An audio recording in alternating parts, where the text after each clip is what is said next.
I am here with KWAME Stevens, and we are doing a seminar January 14th at 10 a.m. Yes. KWAME, what can we expect in this seminar? We're going to go over all basic fundamentals of Muay Thai, striking, and also I just want to delve into a little bit of, as far as fighters that are coming up, building your business side and strategizing how you want to build yourself on promotion so you can, build your persona and blow up and go to other shows. Right. It's one thing to know how to fight. It's another thing to know how to build yourself. You gotta understand business. Yeah. Have to understand business. And I'm at the point now, you always hear, what's my job to fight?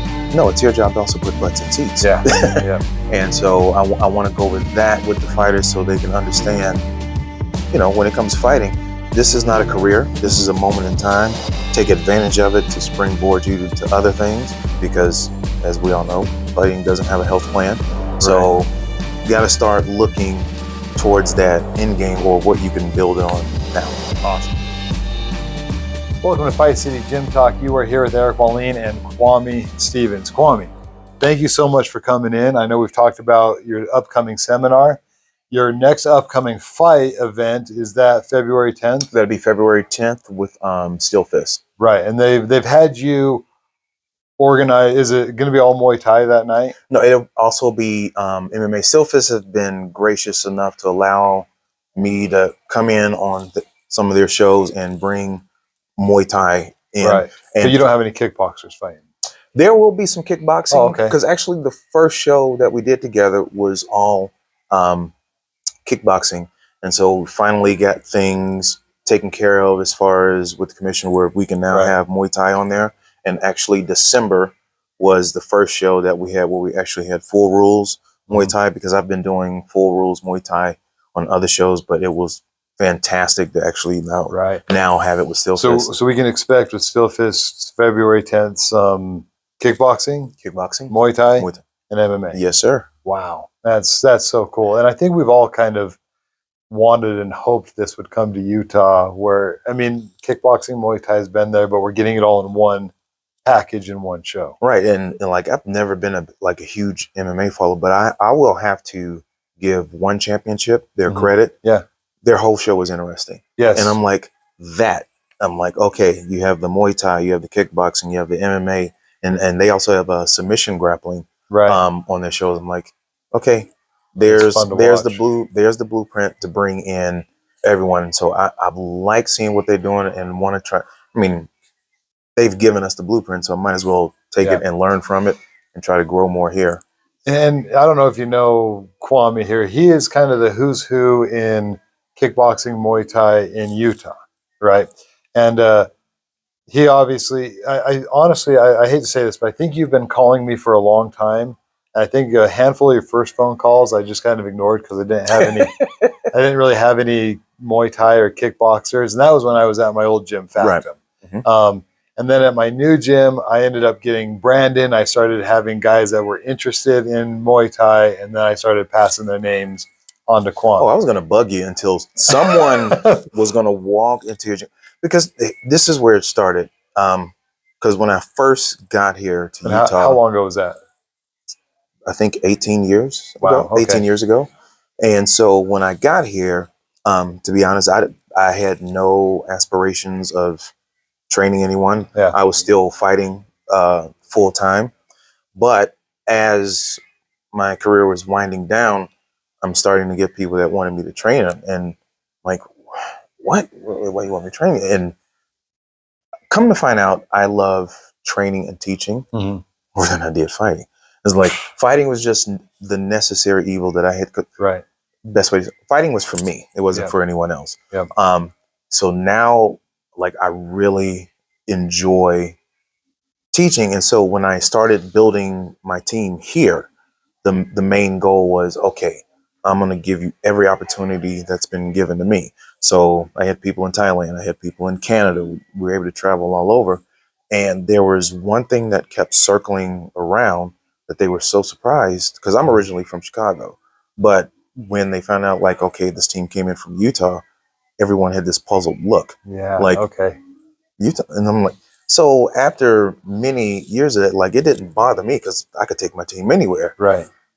But then it's like, okay, in order for this to stop, I'm gonna have to expand it, and I need to help other people. Absolutely. And don't get me wrong, I'm not gonna lie to you. Yeah, I was selfish. I just want to take care of my people first. But then as you get older and you mature, and it's like, okay, I gotta, the rising tide, raise all ships and stuff. So I'm Yep, like, okay, I absolutely. gotta start reaching out to everybody who will work with me to see if I can, hey, would you like to do a Muay Thai fight and Right. start building it up? And there's a lot of talent here. Hmm.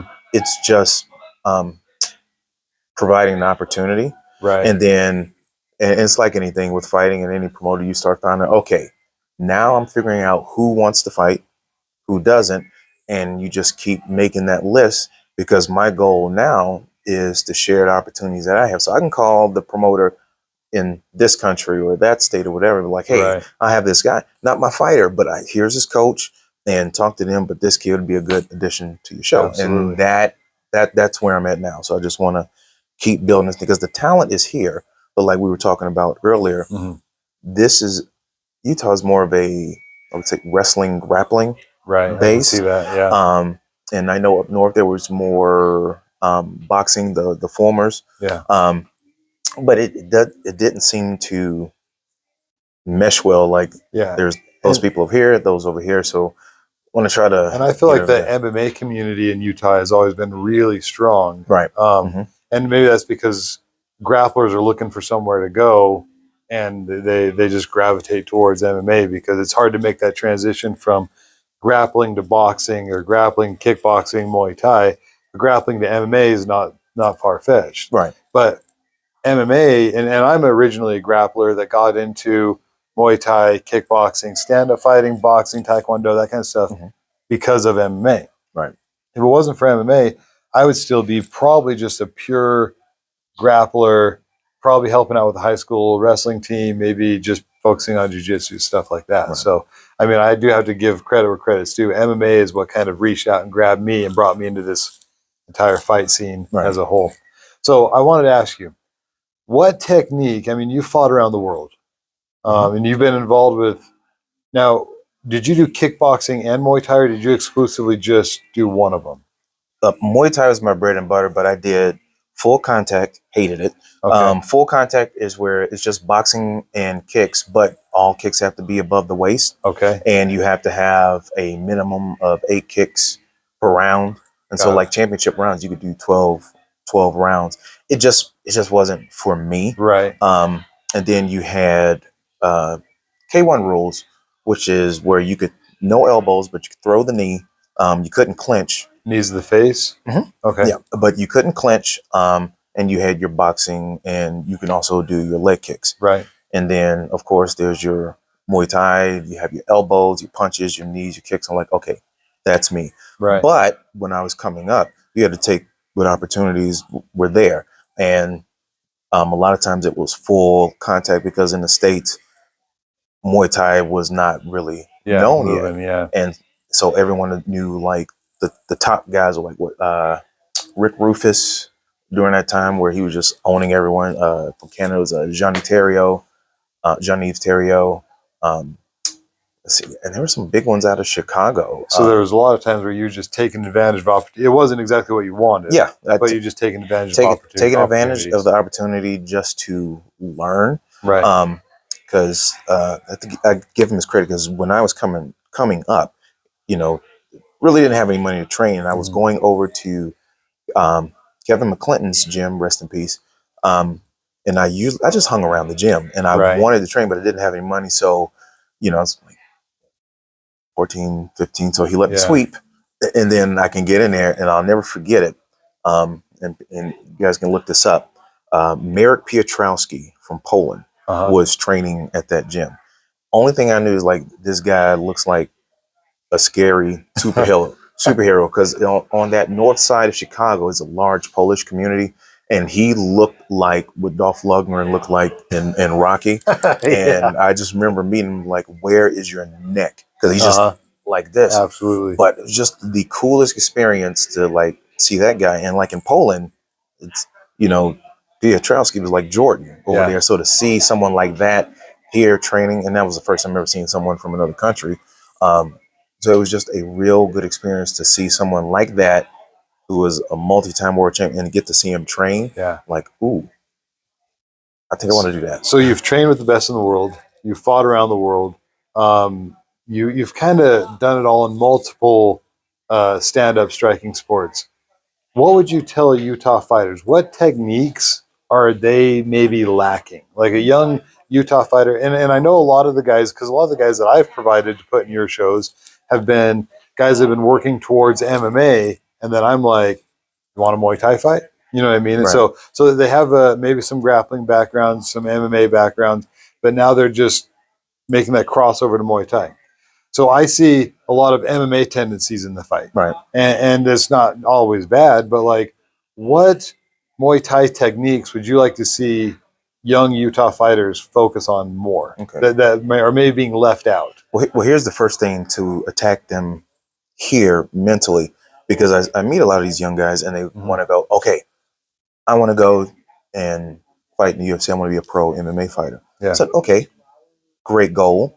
Stay with it, stay disciplined. But here's the thing. You're doing your amateur MMA now. There are tools that you can do in pro that you can't do in Right. amateur MMA. So what I tell them, And that's elbows is what I'm it's thinking like of. the first time you experience being hit with an elbow should not be when you're pro. Yeah. Like you should have built that long time ago. And feel it coming, because an elbow, when you're clinched up, your body to body, you'll feel that elbow starting to come out or starting to rotate up. But like, if you've never felt it, you haven't worried about it. And the other thing that I always tell young fighters is think about it. You know what I mean? I see young pros, or their first 3 or 4 pro fights, and they haven't thrown a single elbow over the course of 3 fights. And so I guess maybe is that one thing that you would tell these young fighters, like you get in that Muay Thai fight, you rip those elbows. Yeah, like do your fundamentals now. It's the same analogy, and I heard this at a fight, and it just freaked me out.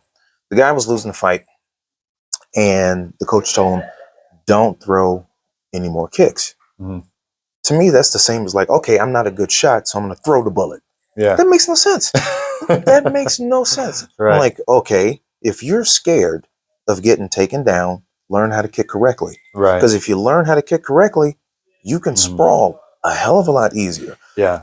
Also, it's your responsibility to get better on your back. If you're so worried about getting taken down, get your butt in jiu-jitsu class. Yeah, absolutely. And so those are the things, learning how to throw the kicks correctly, the elbows. And since there's such a large grappling and wrestling base here, learn your Muay Thai clinch. Yeah. I'm like, because Muay Thai clinch, that's all it is wrestling. Yeah. And being able to wrestle from a standing position while throwing knees and throwing elbows. And I'm a little guilty of it. Like I've coached fighters that have little to no kicking, wrestling background, and they've been coming to boxing class every day. So here I am, I'm getting this guy in an MMA fight, and it's like the guy can't kick to save his life. And so I've been guilty of that, where it's like, yeah, I don't want this guy kicking because that's the worst. But that just goes back to, well, maybe before he took that MMA fight, he should have had a couple Muay Thai fights. Yeah. And now all of a sudden it's like, hey, well, that's the name of the game over there. Go kick this dude. Go throw some knees to his legs, into the body. And now when I get you an MMA fight, I can now, as a coach, think more green light. Like, hey, we got the low leg kick, body kicks, and now in MMA here in Utah, we can start throwing head kicks. Yeah. All the way to the head. So, yeah, I guess from a coach's perspective, I don't want my hands tied. Right. Being like, I got this guy going in. He's come from a grappling background, started doing boxing class, and he's thinking between grappling and boxing, he'll be all right. And my hands are tied. If I see kicks, I don't really want to yell it because I can't kick. Right. And so, yeah, that's kind of what I would say to young fighters is like, if you're going to be an MMA fighter, take a couple Muay Thai fights before your first MMA fight. Yeah. Why? I would even tell them like, okay, you want to be, have you ever wrestled and you're learning how to wrestle at the gym? I'm like, you need to volunteer some time over at the high school with those kids and wrestle because they'll put you on your butt. Yeah. I'm like, that'll build you. You're still an amateur. Do some amateur boxing. Absolutely. Just so you get proficient at your hands. Now that you're comfortable with your hands, let's go do some Muay Thai or kickboxing. Yeah. And even space out. Okay, you've gotten your boxing done. You're comfortable with your hands. Let's do kickboxing. So you're only worried about legs and feet. Yeah, yeah. Okay, now you're feeling good with that. Okay, now let's throw in the Muay Thai so you can get some clinches. So now you get your clench in your knees. Now you might be ready for an MMA fight. But let's say you just do a couple of grappling matches. Yeah. Gi and no gi. For all my fighters that are watching, I got to thank KWAME for coming in, because here's the deal. I've been preaching that for a long time. And I've always told my young MMA fighters, do a couple jiu-jitsu matches, do a couple of kickboxing, Muay Thai, amateur boxing. The thing I like about amateur boxing is you got these big gloves, big headgear, and a lot of guys want to fight before they realize they don't want to get hit in the head. Yeah. Get hit in the head. I see so many people, they just they take that first shot, boom, and their whole world just crumbles. Or in boxing, it will be the first time they will appreciate getting hit with a body shot. Oh, and then and from there they will go, okay, I'm gonna go after the body and stop headhunting, because it's like the body shot. It's the only thing in boxing that you have to experience in order to translate how much that damages. Because like, oh, people just think, oh, you're just getting hit to the body, you can cover. Like, no, I call it a testimony of the body shot. Oh, and basically, there's two ways to build that body shot testimony. That's one, receive one that puts you on your knee. And the body shot's really bizarre, where you take it and then you think to yourself, I'm good. That didn't even, and then you start to go down. Yep. Oh, yes. And then the other one, and this is, I think it's one of the best feelings in the world. It's better than hitting a golf ball with a club and getting that like 300-yard drive. It's just, we're setting it up. I always say fast to the face, heavy to the body, and then it just sticks. And you step back, and all of a sudden you just see him start to stumble, wobble his knees, and then he takes that knee. So I always and then maybe that's because I'm a little bit known for body shot. I've had a lot of body shots in my MMA and boxing career, done very well with it. So I want to ask that question to you as well.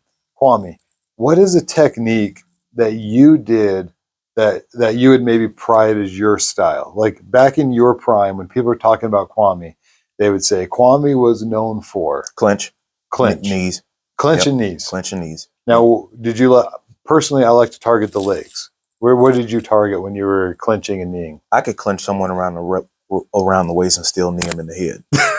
So I could have them here, absolutely, around the bottom, put my chin on the other side, and depending on where we were, if we were in the ropes or if I had him in the corner, I knew I could have balance on this leg to bring this one up with my head on this side where their head is, and catch their chin. So there, I can see this in my mind. And so, yeah, your body here, forehead into the neck, pushing their so head they're fighting way to breathe. So if they're fighting to breathe while I have my head in their neck, then it's easy for me to bring that knee up to get that jaw. Wow, incredible. So clinch. Now you said clinch like this, right? Yep. I think a lot of people getting into Muay Thai, and I fell victim to this for a long time. You talk about, say, Muay Thai clinch, where we're always going here. Yeah. And there's nothing wrong with that, no. From my opinion. But I think people neglect this one a lot. I always like to stay on the body, because once I knew I had you in your lower back, you're not going nowhere. Yes. There's always something I know if I'm here around the head, even though I have a good clinch I can hold, I still have to be aware of elbows. Yeah. But I knew if I have them around their back and I have my head stuck in their neck, I can take away 2 or 3 things. They're thinking about breathing. Yeah. Number 2, they want to get me off of them. And they have to be aware of me striking, set in a position to strike. Into where if I'm just here, they can still strike and then move back. Because, I mean, even being here around here, if it only happens with someone who doesn't have that much experience, because they try to pull out. And they pull out like, oh, all right, you just gave me your head. You Absolutely. In the face. But if you have guys who are active and you're on that head, they're going to try to wear out your body, come over the top with elbows, if they're proficient. So that's why I always like that body more, because I know I can hide my head on theirs. Right. Now, this is just going to pump the seminar a little bit. If you don't exactly know what he's talking about, get to that seminar this coming Saturday. Because I'm going to ask him a bunch of questions right now, because these are things that I'm genuinely interested in. But as KWAME's talking, and if you're not quite getting what he's talking about, if you can, make it to the seminar. And then hopefully I'll be able to put some highlights up from the seminar as well. So another question I have for you. We talked about 2 clinches. just round the body. And I imagine we're going under, like I call it under, like we're under both of his arms. Yep. Mm-hmm. Right. I personally, one of my favorites is under over. Do you like that? Did you use it where I'm under his body here and I'm over an arm here, moving around? I like it. There are a lot of people in with that don't like it, but it's all based on the way you interpret it. Right. Because some people think, oh, he's got me. And my brain goes, no, you just gave me your elbow. Because now if you have me, if we're popped in over here and I have something here, I like to call it like a full clinch here and here, and then what I like to call a half clinch, which is one around the head and then this one controlling this arm. Yeah.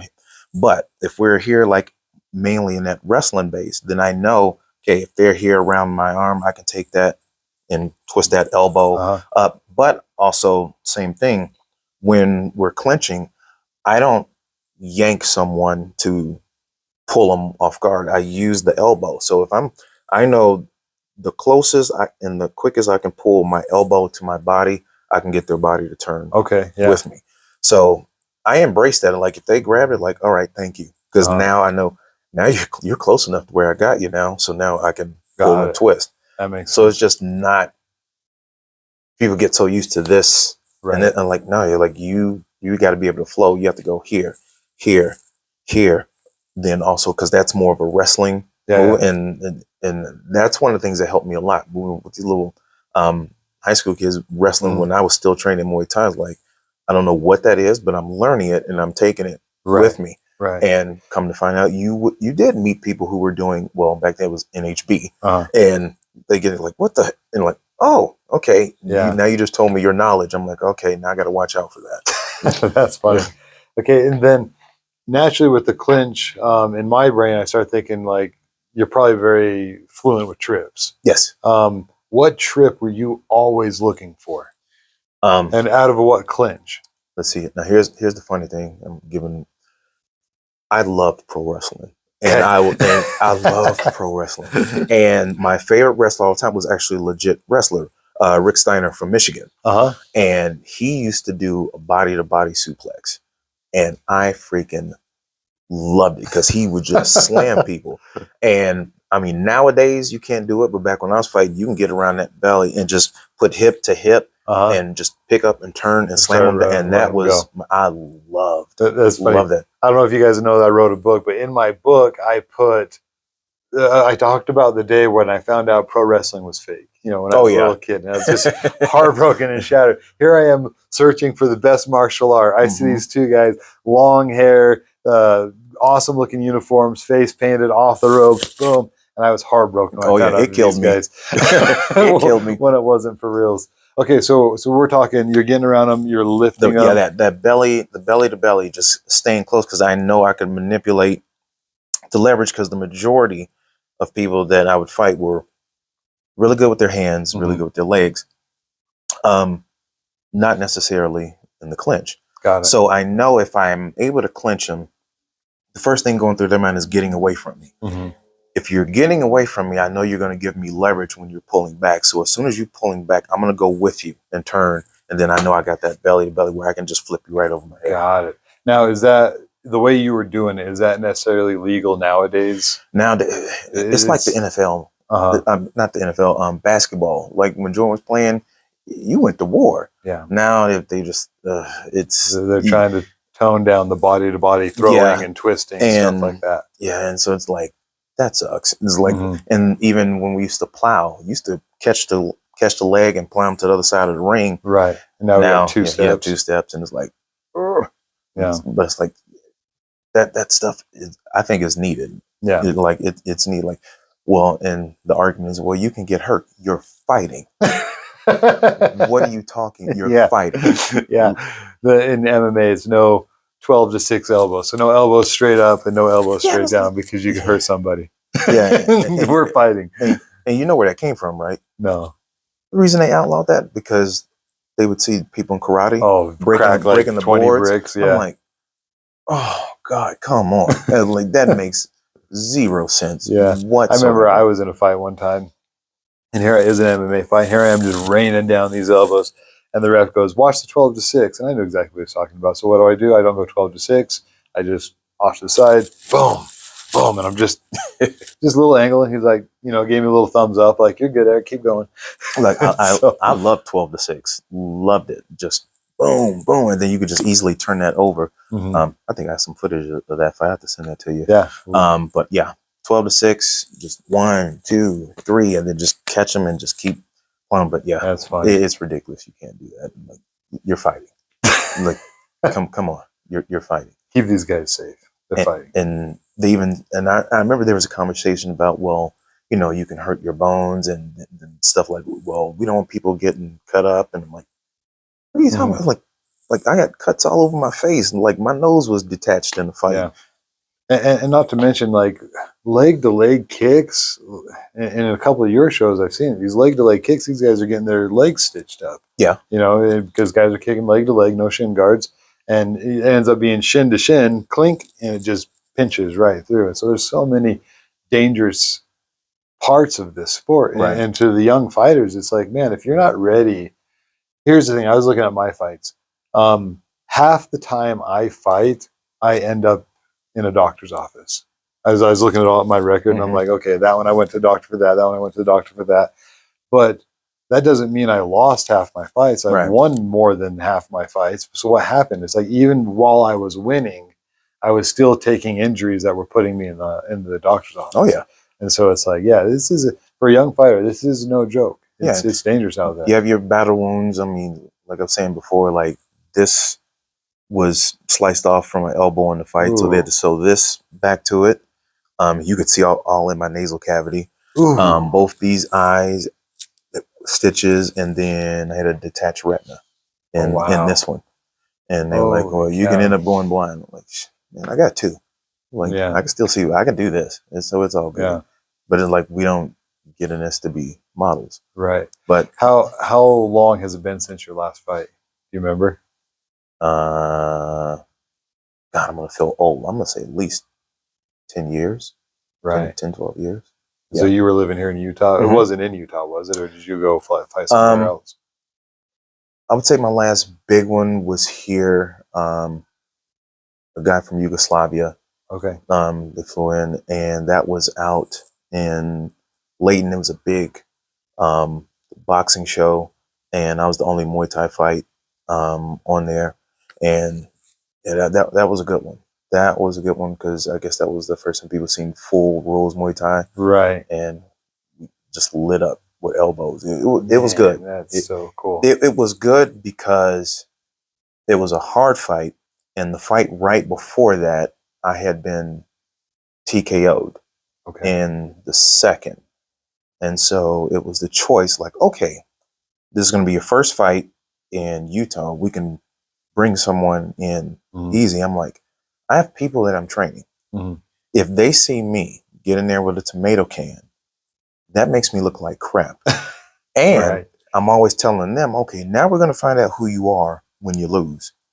Because once you lose, now we're going to find out if you're the person you say you are, or you're going to cut and run. So they brought in a hard, mean guy from Yugoslavia for me to fight. And I'm like, I won it, but it was exactly what was needed. Was the risk. The risk was huge. I could have lost a lot more down the road on that one fight, but the risk was worth it because having those people following and believing in me, if I didn't do what I said, absolutely, everything would have been lost. And if I was like, okay, no, let's do it. Yeah. So I've always said, fighting someone that's not any good, in my opinion, is more nerve-wracking than fighting someone who is really good. Yeah. If you're fighting someone who's good, you can lose because you just lost to a really good dude. Yeah, I can respect that. But if you happen to get caught, something bad happens, because any day you can wake up and be sick, day of the fight, and now you're showing up at 50%, or you just end up not taking the fight at all. But at the end of the day, like, if you show up and you're not 100% and you lose someone that's really good, like, everybody's just like, oh, that's too bad. But if you fight someone that's not any good and you lose, oh, that's kind of scary business. And that was the thing, is like losing that fight before that. If I didn't jump right back in with someone who was hard as nails and tough, now I've given relevance to the last fight for me telling myself I'm not what I think I am. Yeah. And that I couldn't do. I'm like, okay, And plus, like I said, I had too many eyes on me of people that I were working with. They're like, they can't see me going there with someone who I just finished. Yeah. Like, it has to be someone I got to have a struggle. Yeah. And he gave it to me, which was exactly That's awesome. what I needed. And so, yeah, that after that fight, it's where things like kind of even blew up even more. Then I had about 3 more fights, and then I'm like, okay, I've accomplished what I'm accomplished, and like it's time to walk away on top and be happy, and let me help everyone else. And that's what you're doing right now. So we kind of know where the state of Utah kickboxing / Muay Thai is right now. You've done a lot with Flash and also with Steel Fist. So, and also FitCon. Oh, and FitCon, that's right. Right now, if you ask me, you're kind of leading the charge when it comes to Utah stand-up fighting, as far as striking, kickboxing and Muay Thai. Where would you like to see it go?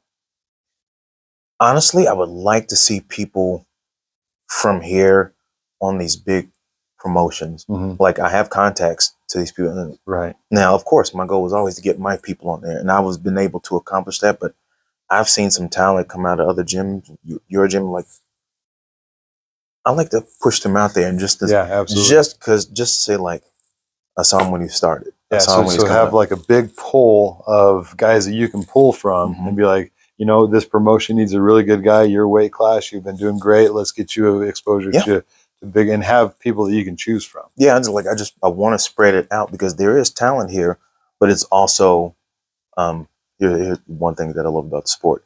It's accountability, because that's the one thing I love about fighting. You can't blame anyone for that donut that you ate. Yeah, absolutely. And my fighters will tell you this. I tell them all the time, I'm a coach, not your babysitter. I'm not going to call you to see if you got up in the morning, because they know I did, even though I'm retired. And it was quick story, funniest thing ever. We had that big, huge winter storm, snow everywhere. It was about 5 o'clock in the morning, and I was out running. One of my fighters was on his way to work, drives by, and he texts me. He's like, son of a... And I'm like, what's wrong? Are you okay? He's like, yeah, I just saw you running in the snow. He's like, you just took away my excuse. I'm like, damn right. And so, you know, it's that whole lead by example, but I love the accountability of it, because you can't blame anybody. Right. You like, get your butt up. Yep. You like, get up and do it. So that's one of the things I want to just get instilled to a lot of these up and comers, because I don't know what it is, like the attitudes nowadays. Like, it's that no, it's right here. You knew what you did. Yeah, and I'm guilty of that as well. I've fought where it's like I lost a fight. I thought it was my team's fault. I thought it was my coach's fault. And we start to struggle and wiggle, like, oh, maybe I should have been doing this, or maybe I should have been doing this, or they should have been doing this for me. And it's like, no, you know, had I just corrected a few early mistakes in my training, I wouldn't have made those mistakes in the fight. Thus, I would have been moving on rather than moping in my own sorrows. Oh yeah, I've done exactly the same thing, but of course, you have to mature a little bit to know, like, no, that wasn't no one's fault. Yeah, I knew I was deficient in that area, and I'm expecting someone else to do something about it. Yeah, instead of me going, hey, coach, can we work on this? Yeah, and no.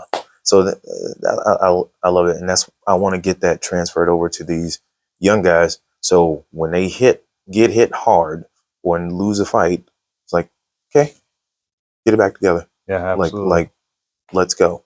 Like, and you're going to lose if you fight enough. Absolutely. Yeah, it's like you're going to lose. Now, how you deal with it, that's what I want to see. And I've told all my fighters, when you're undefeated, happy for you. I can care less.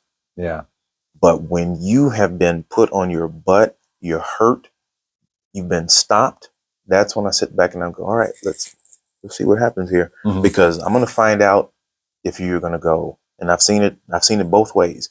I've had ones that were undefeated, got stopped, quit. Yeah.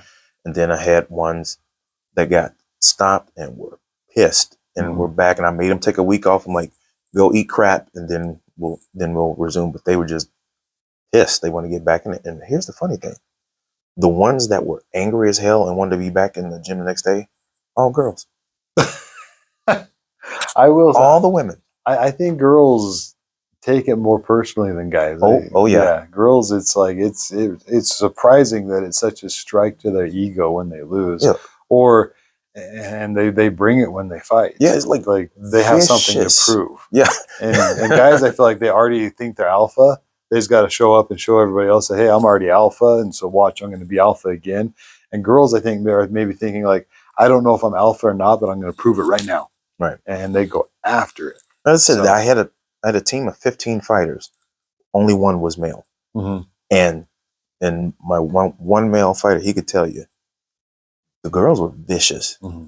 Vicious, but if they got stopped, no. Like, I literally had to force them not to train because they were so pissed. But I can appreciate that. I love that. Love that. That's so cool. Well, Kwame, thank you so much for coming on. Is there anything else you want to tell any of my viewers before I let you go here? If you're ever in Salt Lake, you need to come to this shop because there are enough gloves in here to fill your gym. Get some boxing shoes. Thank you. I appreciate that. Apparently, not like this. I already know I'm going to buy probably. Oh, wait, does that one have cannabis on it? Yes. Okay, that's going to be a birthday gift. But yeah, so if you get a chance, you come back here. Come and shop. Come and shop here. And this is my homework assignment. Hopefully in the future, I've got these new shirts in. I've got a Muay Thai shirt as well. Okay. And so hopefully in the future, you can find stuff like this right there below. Not yet. I got to get it all put together.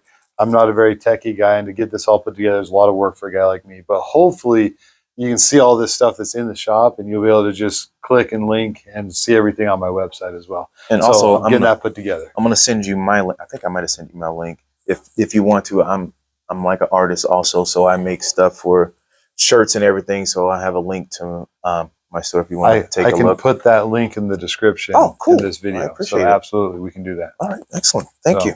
Awesome, Kwame. Thank you for coming in, and I really appreciate your time. Absolutely. And don't forget, guys, January 14th, 10 a.m. here at Fight City. Yes. And then February 10th will be the fights that Kwame put together for Steel Fist. Yes. So if you do come to the seminar, there are no stupid questions. Bring every question that you have. I want to make sure that by the time you leave, I've answered your questions. But also, we're going to go over the difference between theory and application. Theory being what you think might work, and application actually applying it to the situation. So please bring it all in. Awesome. Thank you so much, and thank you for joining us. Don't forget to like and subscribe.